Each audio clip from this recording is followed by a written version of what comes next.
Today, we're diving into something that's causing a ton of anxiety, especially if you're just starting your career. It's this idea, this myth, really, about AI and jobs. We're going to figure out who or what is actually responsible for this hiring slump that's hitting young people so hard.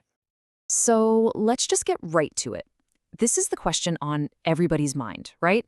You see the headlines, you hear all the talk about automation and efficiency, and it feels like AI is this unstoppable force that's just going to wipe out all the entry-level positions. But is that what's really happening? You've basically got two competing stories here. On the one hand, there's that common fear. AI is here, and new grads are the first to go. But then you have what economists are saying, and they're pointing to something, well, a lot more familiar. A big, broad hiring slowdown across the board. Okay, so let's tackle that fear head on. Why has AI become such an easy target, the number one scapegoat for all the problems in the job market?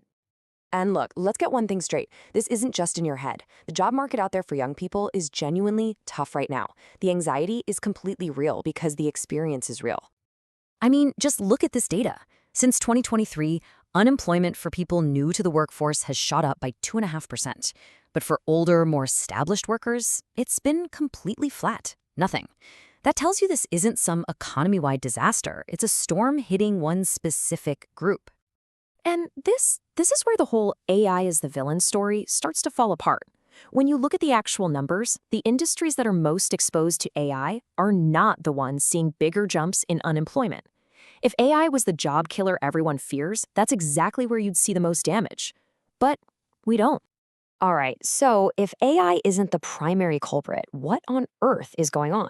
Well, the evidence suggests it's not really about who's getting fired. It's about who's not getting hired at all.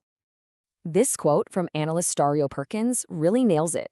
He says hiring is weak everywhere. So weak, in fact, that we're seeing job creation numbers you'd expect to see in a full-blown recession.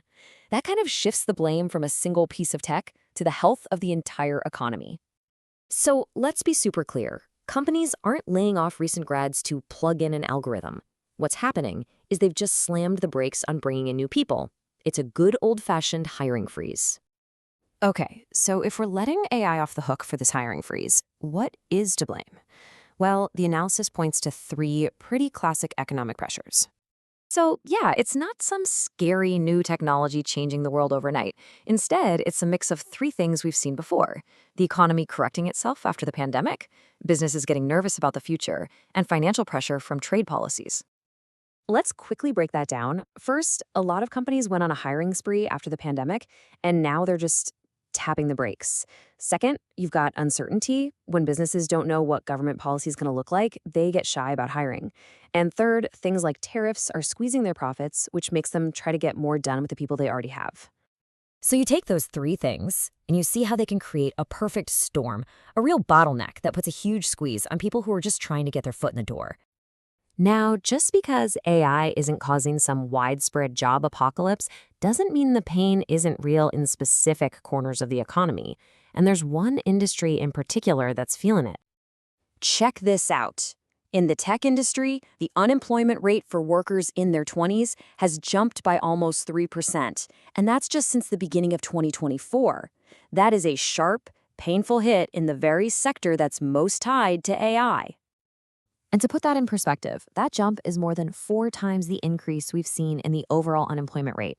So while the big picture might not be about AI, there's no question young people in tech are getting hit disproportionately hard. All of this forces us to step back from the immediate problem and ask a much bigger, more fundamental question about what our economy is going to look like in the future. And that brings us to this really important concept called jobless growth. It's exactly what it sounds like. A situation where the economy is getting bigger, the country is getting richer, but it's happening without creating any new jobs. And this is where the real long-term concern about AI comes back into play. The warning isn't that AI is causing today's problem. It's that down the road, AI could make it possible for companies to grow and make more money without ever needing to hire more humans. That could lead to an era of jobless growth. But let's bring it back to right here, right now. The most important thing to take away from all this is that the problem young people are facing today is an economic pause, a hiring freeze. It is not a permanent AI takeover of the job market. So let's wrap it up. What should you remember? 1. The job slump for young people is absolutely real, but a hiring freeze is driving it, not AI. 2. The reasons are old school economics, post-pandemic weirdness, business caution, and trade pressures. And 3, here's the good news. Experts think this is temporary. Once the economy speeds up again, hiring should bounce back. And that leaves us with the real million-dollar question for the future. This hiring freeze won't last forever. But when companies do start hiring again, how are they going to balance the incredible efficiency that AI offers with the absolute necessity of bringing in fresh, new human talent? That's the real story to watch.